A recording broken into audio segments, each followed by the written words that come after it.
Quem é o cavaleiro do cavalo branco? Em Apocalipse 6, os selos se rompem e os 4 cavaleiros do Apocalipse surgem. O cavalo branco lidera a marcha. Depois vem guerra, fome e morte. Quem é ele? Alguns dizem que o cavaleiro é o próprio Cristo, mas quanto mais de perto se olha, mais perturbadora a imagem se torna. A verdade está escondida à vista de todos, e a maioria passa direto por ela. A identidade do cavaleiro molda não só como vemos o início do juízo, mas também como entendemos o começo do fim. Imagine o céu em silêncio. Então, um som como trovão ecoa pelo ar. A quietude se rompe e um cavalo branco avança em disparada. Seus cascos batem em ritmo como uma batida de tambor, firme e forte. O cavaleiro está ereto, o rosto decidido, o arco cintilando a luz. Uma coroa simples repousa sobre sua cabeça. Ele cavalga vencendo e para vencer. Se você visse isso primeiro, chamaria de salvação ou de ameaça? O que você está vendo é o momento em que o primeiro selo é aberto no livro do Apocalipse. Na visão divina de João, um rolo está nas mãos do Cordeiro, o próprio Jesus. O rolo contém a história do que está por vir, selado 7 vezes. Cada selo, ao ser aberto, libera um novo movimento da história. Quando o primeiro selo se rompe, esse cavaleiro num cavalo branco aparece. A pergunta que intriga estudiosos e crentes há séculos é simples: quem é esse cavaleiro? Isso importa porque tudo que vem depois, o cavalo vermelho da guerra, o cavalo preto da fome e o cavalo amarelo da morte, o segue. Juntos, os 4 cavaleiros formam um padrão. A conquista abre caminho para a guerra esgota os recursos até a escassez, e a escassez leva à morte. O primeiro cavaleiro estabelece o padrão. Esse cavaleiro define o tom do juízo e o contorno da história. Sabemos com certeza que o cavalo é branco como a neve, chamando a atenção de todos. Em outras partes do Apocalipse, branco significa vitória e santidade. É a cor das vestes lavadas, a cor do triunfo celestial. Mas aqui, o branco aparece no início de uma sequência de juízos. Você sente a tensão?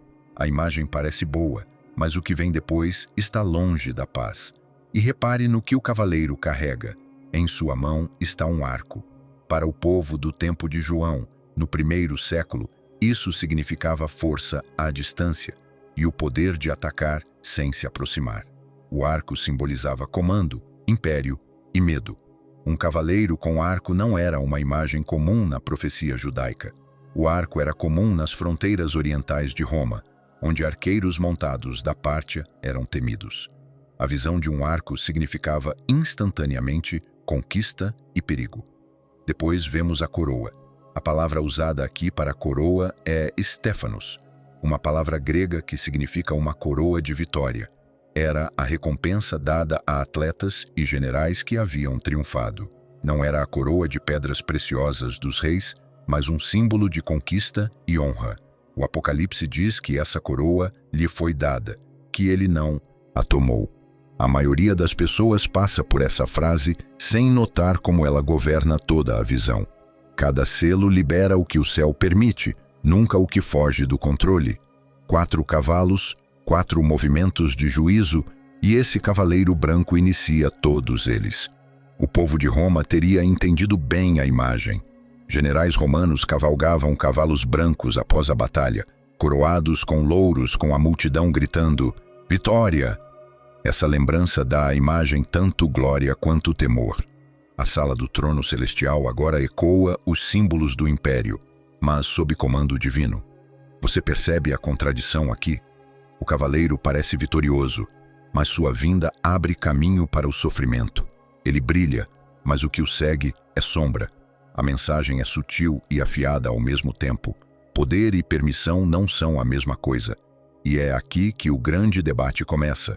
Muitos ao longo dos séculos, especialmente alguns dos primeiros mestres cristãos, viram essa figura radiante como o próprio Jesus, o Evangelho avançando em triunfo. Outros ouvem um alerta, que esse brilho esconde um poder mais sombrio, um espírito de anticristo disfarçado em cores celestiais. Alguns o veem como algo mais amplo ainda, a força inquieta dos impérios humanos que sobem e caem sob o controle do céu. 3 leituras, 3 caminhos que levam a retratos muito diferentes da história. A questão em jogo é importante, mas antes de irmos mais fundo, precisamos rastrear essa imagem até suas raízes. O cavalo branco não apareceu pela primeira vez no Apocalipse. Para entender quem realmente é o cavaleiro do cavalo branco, devemos voltar ao lugar onde o símbolo nasceu, séculos antes, nos escritos de outro profeta, que também viu cavalos se movendo sobre a terra. Séculos antes, outro homem olhou para o céu à noite e viu cavalos entre as árvores de murta. Ele viu cavalos vermelhos, baios e brancos, esperando nas sombras de um vale. Esse homem era o profeta Zacarias. Sua cidade, Jerusalém, acabara de começar a reconstruir seu templo em ruínas após anos de exílio, e seu povo se perguntava se Deus ainda observava a terra. Então veio a visão.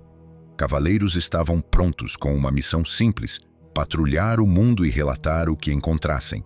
Eles retornaram dizendo que a terra estava em repouso. Zacarias 1:8. Poucos percebem que essa visão antiga guarda a chave para entender os cavaleiros do Apocalipse. A visão de Zacarias ensinou ao seu povo que o céu não estava em silêncio. Mesmo quando impérios surgiam e caíam, Deus ainda enviava mensageiros para inspecionar as nações. Aqueles cavalos eram batedores, símbolos da vigilância divina.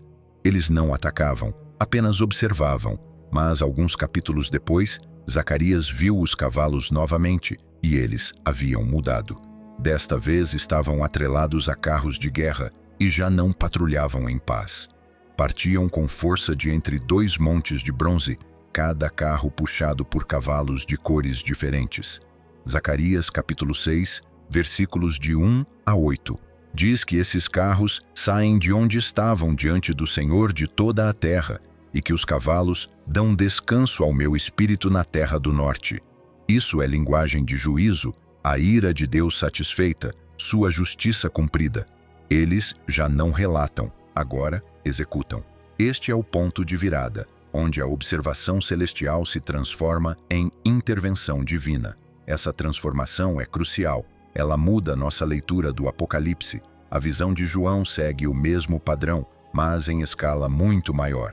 As patrulhas silenciosas de Zacarias tornaram-se o trovão do Apocalipse. Os cavalos já não relatam o que vem, eles liberam o que o céu decide. A imagem amadureceu, passando da supervisão à intervenção, da manutenção da paz ao acerto de contas. A maioria das pessoas ignora essa ligação. Os primeiros leitores do Apocalipse não ignorariam. Você percebe como isso muda tudo? Quando captamos esse eco, o cavalo branco do Apocalipse deixa de parecer aleatório e passa a soar como uma continuação. E isso nos dá uma chave. O Apocalipse não está inventando novos símbolos, está revelando os antigos em sua forma final. O que começou entre os escombros de Jerusalém, agora cavalga por todo o mundo. Cada missão, então e agora, começa do mesmo jeito, com o céu concedendo permissão. Os cavalos só se movem quando o Senhor diz: vão.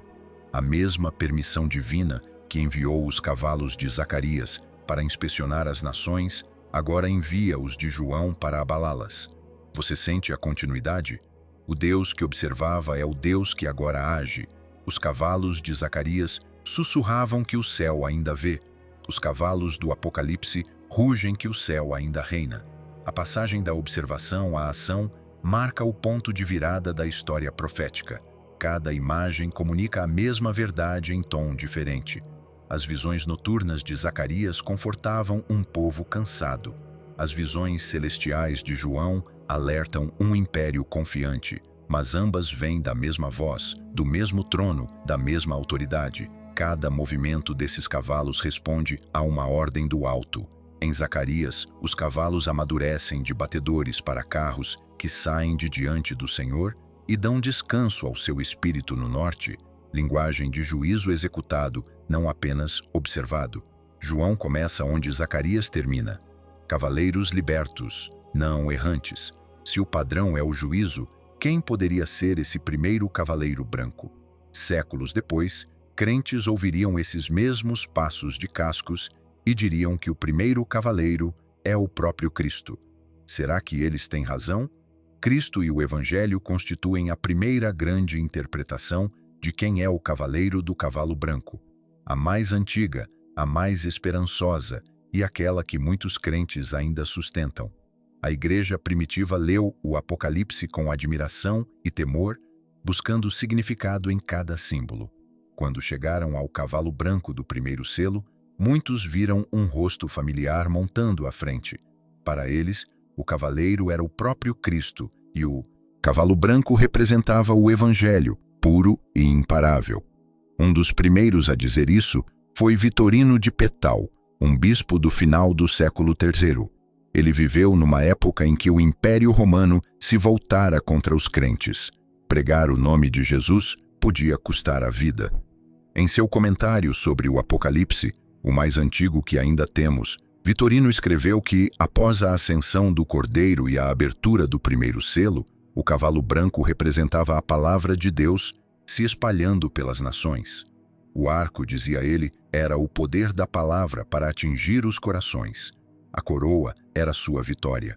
O branco significava santidade e vencer era o triunfo da fé sobre a incredulidade. Ao observar essa interpretação de forma ampla, 3 pontos se destacam.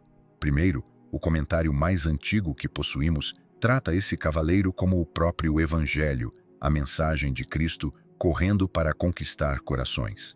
Segundo, essa ideia pode se encaixar com os demais selos, mas exige esforço. É preciso explicar como uma visão de vitória pode estar lado a lado com as 3 seguintes, que falam todas de juízo. E terceiro, essa leitura flui naturalmente a partir do que acontece no capítulo 5. O Cordeiro toma o rolo e todo o céu clama que ele é digno. Mas essa confiança levantava uma pergunta que não podiam ignorar. Os outros cavalos trazem juízo, não alegria. Como o triunfo de Cristo poderia liderá-los? Eles viam igrejas surgindo em cidades onde antes só havia templos pagãos. O Evangelho já havia cruzado oceanos e desertos. Sua mensagem já havia alcançado imperadores. Para eles, o primeiro cavalo do Apocalipse não era um aviso, era uma promessa. Cristo ia à frente de sua igreja, levando salvação ao mundo. A beleza nessa leitura, ela honra o fluxo da narrativa do Apocalipse. O capítulo 5 mostra o Cordeiro tomando o rolo e o céu clamando: digno é o Cordeiro que foi morto. Isso ecoa o Salmo 45, versículos 4 e 5, onde uma figura real cavalga com flechas de verdade, prosperando em majestade.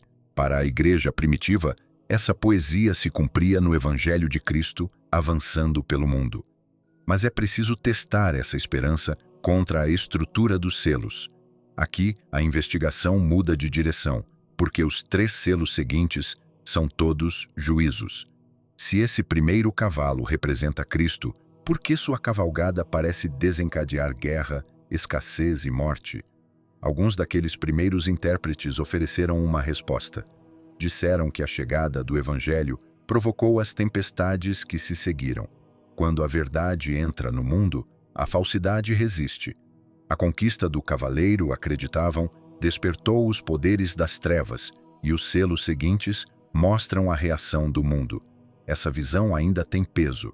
Lembra-nos que o Evangelho frequentemente cavalga rumo ao conflito, não à calmaria. Toda geração que o recebe enfrenta oposição. Para Vitorino e os crentes de sua época, essa resistência confirmava a veracidade da visão. Eles viam seu próprio sofrimento como a reação do mundo a um Cristo conquistador. Dá quase para ouvir seu raciocínio: se a verdade quebra correntes, é claro que as trevas vão revidar. Mas se esse cavaleiro representa realmente Cristo, por que João mostra outro cavalo branco mais adiante, com um nome escrito sobre o manto? Hoje, a maioria ignora essa interpretação mais antiga.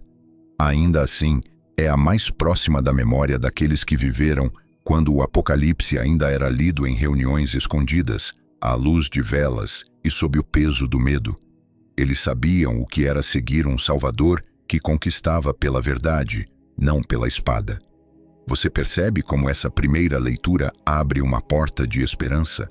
O cavalo branco torna-se um sinal de que, mesmo em meio à perseguição, a palavra de Deus não pode ser detida.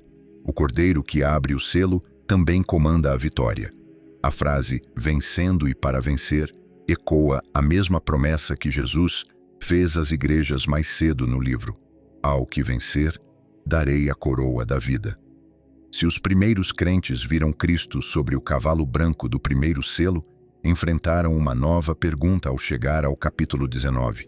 Lá aparece outro cavalo branco, e seu cavaleiro se chama Fiel e Verdadeiro, com muitos diademas e uma espada saindo da boca.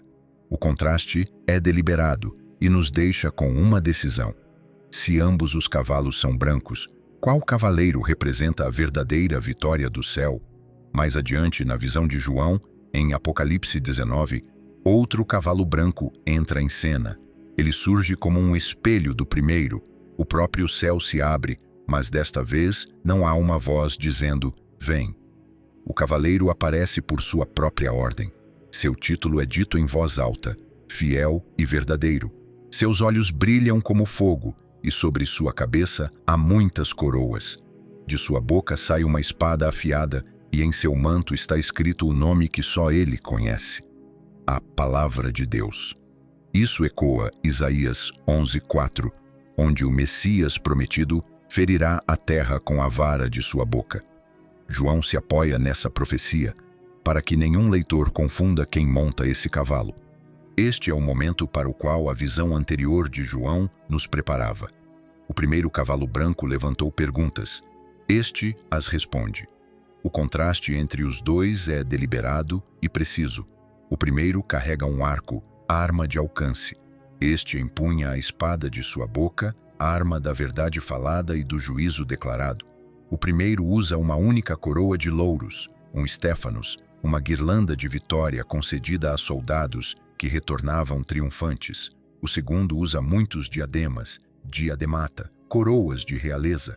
Um recebe autoridade, o outro a possui. A diferença não poderia ser maior. Apocalipse 19:11 diz: "Vi o céu aberto e eis um cavalo branco. O seu cavaleiro chama-se Fiel e Verdadeiro. Ele julga e peleja com justiça." E continua: "Está vestido com um manto tingido de sangue e o nome pelo qual se chama é a Palavra de Deus." Aqui não há símbolo a decifrar. O cavaleiro é o próprio Cristo inconfundível. Sua arma é sua palavra, sua vitória é a justiça e seu propósito é pôr fim à rebelião. Apocalipse 19 apresenta Cristo sem ambiguidade. Essa diferença redefine toda a questão de Apocalipse 6. Cada detalhe, desde os olhos como fogo até a espada da boca, confirma isso. Apocalipse 6 não possui esses sinais, o que pesa contra identificar os dois cavaleiros como sendo o mesmo. Isso não prova que o cavaleiro de Apocalipse 6 não pode ser Cristo, mas traça uma linha nítida entre imitação e cumprimento. Ao colocar essas duas cenas lado a lado, a lição se torna clara. João quer que o leitor perceba a distância entre o que parece e o que de fato é. O primeiro cavalo branco, de Apocalipse 6:1, cavalga sob permissão. Foi-lhe dada uma coroa. O segundo cavalga em soberania, ninguém lhe dá nada. Ele cavalga porque é o Senhor. O arco e a coroa do primeiro são símbolos emprestados. Só este cavaleiro possui o significado por trás deles. Pense no ritmo. Os selos começam com conquista e terminam com juízo. O que se abre como uma pergunta termina como revelação. O primeiro cavalo branco era limpo, mas silencioso, seu cavaleiro sem nome. O segundo chega carregado de propósito e fala com autoridade. É assim que a história passa do mistério à revelação. O cordeiro que abriu o primeiro selo agora cavalga como o guerreiro que encerra o conflito. Você percebe como João constrói esse contraste com cuidado? A primeira visão nos deixa em dúvida. A segunda elimina toda a incerteza. O arco se estende para fora em conquista. A espada da boca fere com verdade. A única coroa falava de vitória alcançada. Os muitos diademas proclamam domínio eterno. Na primeira cena, a missão do cavaleiro é conquistar. Na segunda, sua conquista já está consumada. Vale notar o ambiente de Apocalipse 19. Os céus não tremem, celebram. Exércitos celestiais seguem atrás dele, vestidos de linho fino, branco e puro. Isso é triunfo depois do juízo, não conquista antes dele. Cada detalhe foi desenhado para mostrar a autoridade final. O mesmo Jesus que abriu o rolo agora encerra a história com sua palavra. Mas olhe mais de perto. A imagem espelhada de João esconde mais que contraste, revela imitação. Para aqueles que antes pensaram que o primeiro cavaleiro fosse Cristo, Apocalipse 19 oferece a resposta apenas com imagem. O texto não repreende nem corrige, apenas revela. O primeiro cavalo branco parece santo, o segundo é santo. A cena anterior permite a possibilidade de engano, esta restaura a certeza. Quando o verdadeiro cavaleiro vem, ele é nomeado. E isso importa para nós. Os dois cavalos brancos mostram a distância entre o que parece justo e o que realmente é. Lembram-nos de que os símbolos de vitória neste mundo muitas vezes são tomados emprestados de uma realidade maior. O evangelho que cavalga em pureza ainda é guiado pelo mesmo Cristo que voltará em glória. A permissão da primeira visão e a soberania da segunda pertencem a ele. A maioria ignora como a imagem de João resolve seu próprio mistério. A história dos selos não é confusão, é uma revelação lenta de autoridade. O cordeiro que foi morto torna-se o cavaleiro que reina. A visão termina com adoração no céu, o som de muitas águas declarando: Rei dos reis e Senhor dos senhores. Toda coroa repousa sobre sua cabeça. Toda falsa vitória chega ao fim. E toda pergunta levantada pelo primeiro cavalo branco encontra sua resposta aqui, no brilho de seu nome. Agora que o verdadeiro cavaleiro foi revelado, o primeiro se torna ainda mais estranho. Sua cor é a mesma, sua missão parece nobre, mas guerra, fome e morte o seguem. Se o segundo cavaleiro é sem dúvida Cristo, então o primeiro exige um olhar mais atento, uma imitação vestida de luz. Quem cavalga de branco antes que o rei volte? Apocalipse 19 projeta uma longa sombra para trás, em direção ao primeiro cavalo branco que surgiu quando o cordeiro abriu o primeiro selo. O contraste agora é inevitável.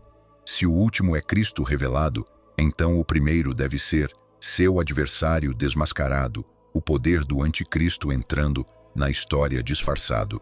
A palavra grega anticristos significa tanto contra quanto em lugar de, um rival que imita o verdadeiro para substituí-lo. A cor branca é a mesma do Salvador. O movimento é o mesmo, conquista. A diferença está na origem e na arma. Esse cavaleiro segura um arco, mas nenhuma flecha é mencionada. Uma coroa lhe é dada, o que indica permissão, não posse. O céu permite sua cavalgada, mas não a aprova. Apocalipse treina seus leitores para esperar imitação anticrística antes da rebelião aberta.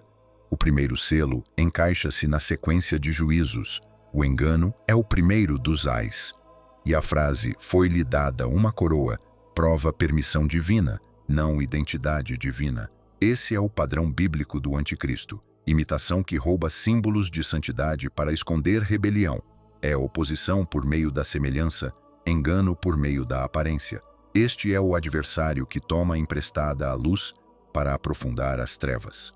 Os poderes falsificados em Apocalipse ecoam os reais. Dragão, besta e falso profeta imitam Pai, Filho e Espírito. O primeiro cavalo branco pertence a esse mesmo teatro de imitação. Ele cavalga primeiro porque o engano geralmente se apresenta vestido de justiça. Paulo advertiu em 2 Tessalonicenses 2, 9, que a vinda do iníquo será segundo a eficácia de Satanás, com todo o poder, sinais e prodígios da mentira. É o mesmo padrão que o primeiro selo revela, poder que imita a verdade para obter adoração. A cor limpa esconde seu propósito. Nas cidades da Ásia, onde viviam os leitores de João, esse disfarce seria familiar. Procissões imperiais frequentemente usavam cavalos brancos e coroas douradas para celebrar as vitórias de Roma. O imperador se proclamava portador da paz por meio da conquista. Governava como divino, o salvador do mundo pela espada. Em suas ruas, estátuas de Apolo coroadas com louros e empunhando um arco simbolizavam luz, cura e poder. Ver um cavaleiro com arco montado num cavalo branco era ver um eco dessa propaganda imperial, o império apresentando-se como instrumento do céu. A visão de João desmascara essa ilusão. O anticristo, nesta leitura, não é apenas uma figura final de rebelião, mas o padrão recorrente de poderes que imitam a autoridade do Cordeiro, enquanto se opõem à sua verdade. Ele conquista por meio da persuasão, guerra espiritual disfarçada de paz. O arco em sua mão estende-se por todas as eras, palavras que lisonjeiam, milagres que servem à ambição, promessas que escravizam. Você percebe como isso molda o alerta? O primeiro cavalo branco vem antes da guerra, da fome e da morte, porque o engano sempre abre a porta para a destruição. As mentiras vêm primeiro, o caos vem depois. A sequência dos selos é deliberada. O espírito do anticristo cavalga à frente de cada juízo terreno, preparando o caminho com luz convincente. Ainda assim, permissão é a palavra-chave. Apocalipse repete: foi-lhe dada. O cavaleiro só avança quando o cordeiro rompe o selo. Nem o anticristo escapa ao controle divino. Sua ascensão testa os corações, sua vitória é temporária. Esse é o paradoxo que Apocalipse ensina. O mal se move dentro de limites definidos pelo próprio Deus que ele desafia. Quando o segundo cavalo, o vermelho, segue, a ilusão de paz desmorona em conflito. A própria história expõe a farsa. Em cada geração, os crentes enfrentaram poderes que vestem a cor da virtude, enquanto empunham as armas do orgulho. A visão nos alerta a discernir. Um movimento pode prometer unidade, um governante pode alegar mandato divino, uma mensagem pode soar santa, mas se substitui a autoridade do Cordeiro, cavalga no espírito do primeiro cavalo branco. Reconheceríamos o Cordeiro se seu imitador viesse primeiro? O anticristo nem sempre grita. Ele sussurra em tons familiares. Suas vitórias muitas vezes começam como avivamentos. Suas coroas brilham, mas são luz emprestada. Apocalipse nos ensina a buscar o selo de permissão. Foi-lhe dada uma coroa. Só o Cordeiro detém verdadeira soberania. Pense em como o primeiro século deve ter ouvido isso. O poder de Roma era absoluto. Suas legiões imbatíveis, seu imperador saudado como o salvador do mundo. Mas a visão de João dizia que até os triunfos de César faziam parte de um roteiro maior, permitidos por um tempo para revelar o que o mundo adora quando esquece Deus. Essa visão era perigosa e libertadora ao mesmo tempo. O espírito do anticristo cavalga pela história em todo o sistema que promete salvação sem o Cordeiro. Conquista corações com espetáculo e medo, com promessas de segurança, com falsa religião vestida de branco. Mas sua hora é limitada. O selo que o deixa cavalgar um dia será fechado. Isso nos faz perguntar quantas vezes confundimos sucesso com verdade, vitória com justiça, carisma com chamado. Esse é o teste que Apocalipse ainda coloca diante de nós. O primeiro cavaleiro brilha, mas sua luz é oca. Ele cavalga apenas por permissão, e sua temporada termina quando o verdadeiro rei desce. Nem todo o cavalo branco carrega a palavra. Se o engano do anticristo inicia o ciclo, os próximos cavalos mostram o que sempre o segue: guerra, escassez e morte. E por trás de todos eles, o Cordeiro ainda é quem abre cada selo. A pergunta agora é: que padrão o céu está deixando se desenrolar? Ao longo dos séculos, o eco dos cascos nunca desaparece. Toda era o sentiu: conquista, depois guerra, depois racionamento, depois morte, voltando em novas cores e novos nomes. Os cavaleiros do Apocalipse são mais do que um momento no tempo. Eles descrevem como o juízo se move quando as pessoas exaltam o poder acima da verdade. Se o engano costuma cavalgar primeiro, o que o padrão maior nos diz sobre o papel do cavalo branco? Toda a resposta sobre ele precisa se encaixar nesse ritmo. Ele é o primeiro movimento numa sequência divina, não um mistério isolado. Quando João viu os selos sendo abertos, ele não estava assistindo a uma catástrofe breve, mas ao funcionamento da engrenagem do juízo. A sequência é simples: conquista, depois guerra, depois racionamento, depois morte. Apocalipse 6, versículos 3 a 8, mostra mais 3 selos sendo abertos e mais 3 cavalos cavalgando ao chamado do céu. Mas e se esse padrão nunca tivesse realmente pausado? Ao longo da história, a mesma ordem se repetiu. A ambição se levanta, a violência se espalha, a escassez vem e as sepulturas se multiplicam.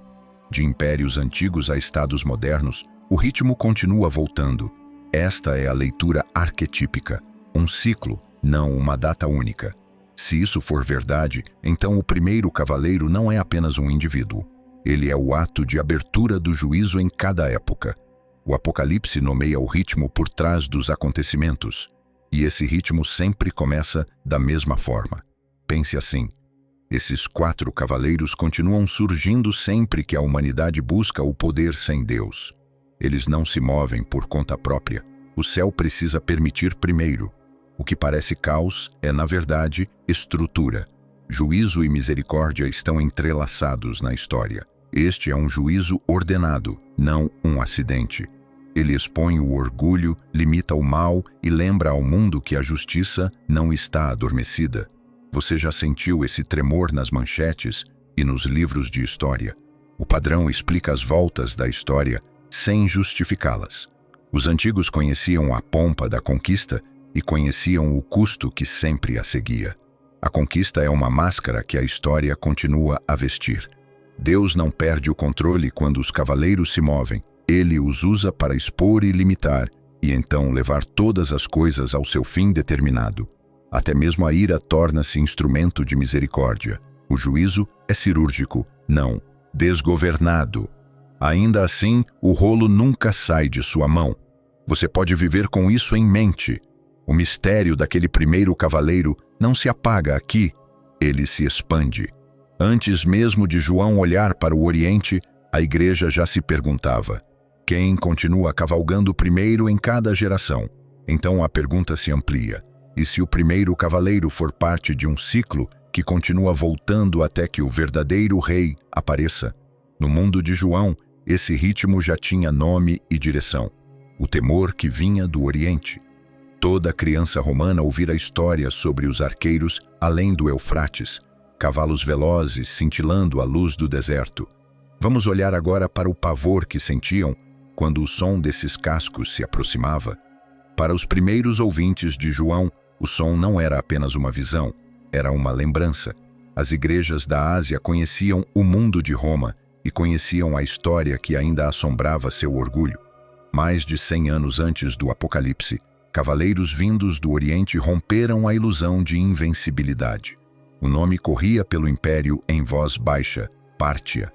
Em 53 a.C., em Carras, legiões romanas marcharam para o leste confiantes e voltaram destruídas.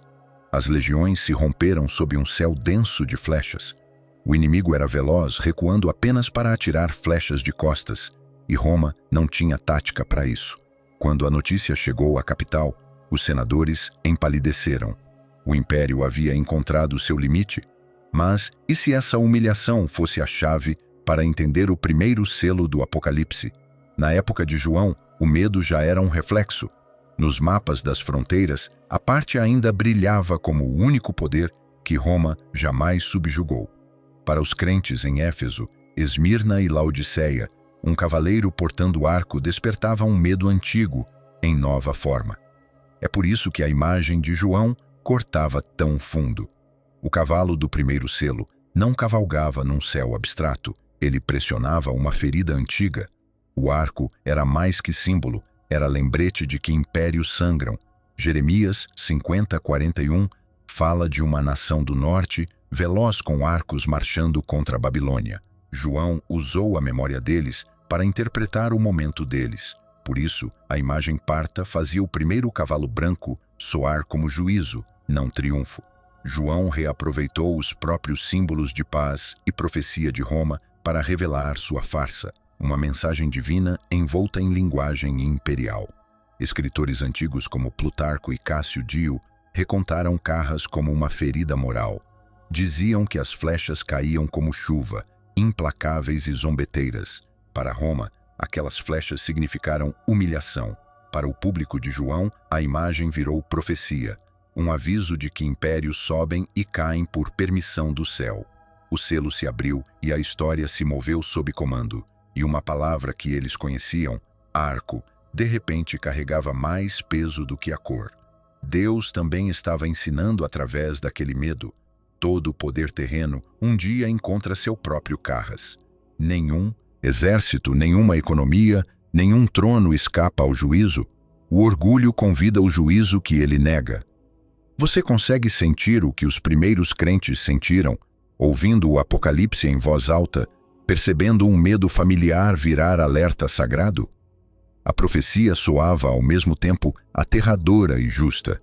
Eles sentiram o temor e o alívio se entrelaçando. O medo dos arqueiros partas iria desaparecer, mas o padrão que eles representavam permaneceria. A ascensão do orgulho, a queda que vem em seguida e o Deus que permite ambas. E isso nos traz a encruzilhada da interpretação. Se o primeiro cavalo soa como juízo e engano, por que alguns ainda o chamaram de vitória de Cristo?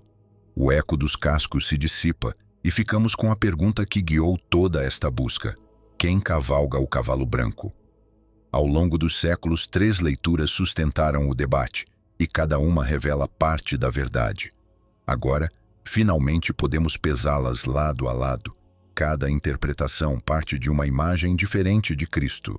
A primeira, a leitura cristológica, vê seu evangelho avançando após a ascensão, conquistando corações com a palavra como flechas.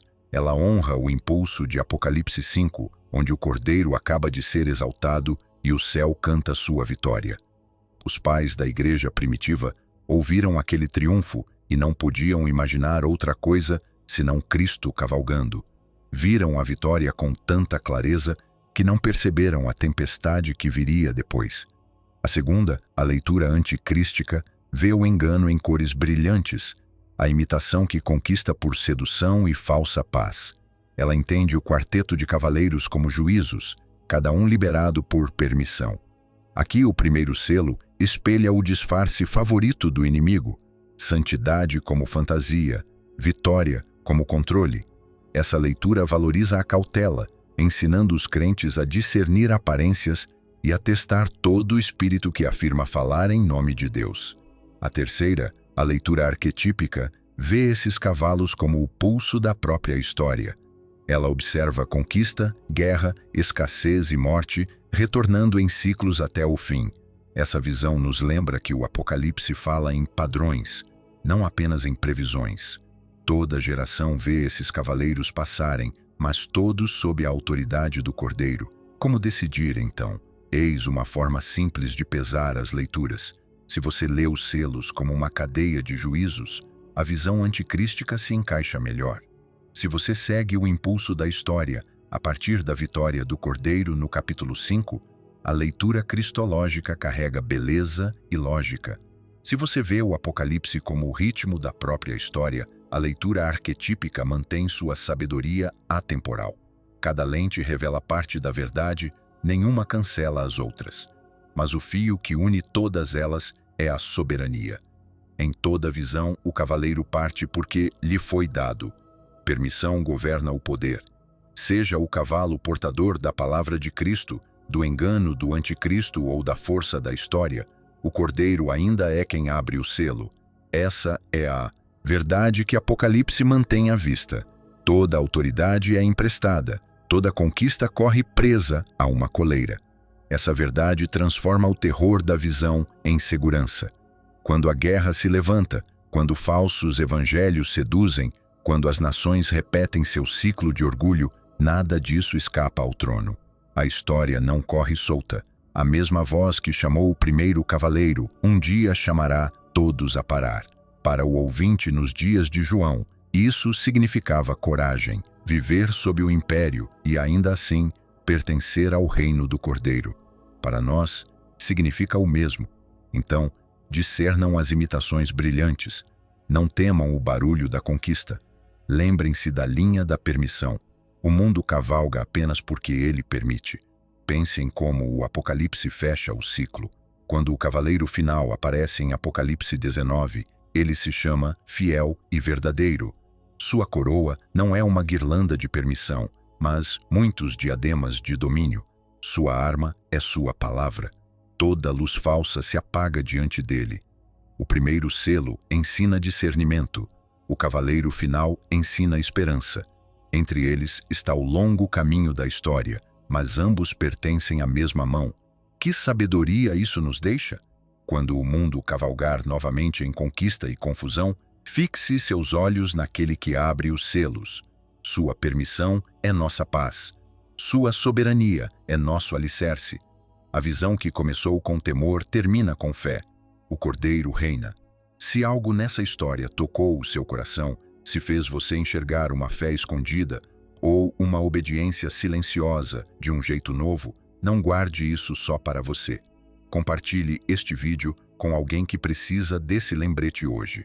Você nunca sabe até onde uma pequena verdade pode chegar. Me conta nos comentários qual parte mais falou com você. E se ainda não se inscreveu, aproveita agora para fazer isso e ativar o sininho. Assim você não perde o que vem por aí. Cada episódio é mais um passo rumo aos mistérios da Escritura e às formas como Deus ainda fala no silêncio. Obrigado por caminhar essa jornada comigo. Que Deus te abençoe ricamente e que sua fé silenciosa, mesmo quando invisível, seja sempre lembrada na presença dele. Até breve.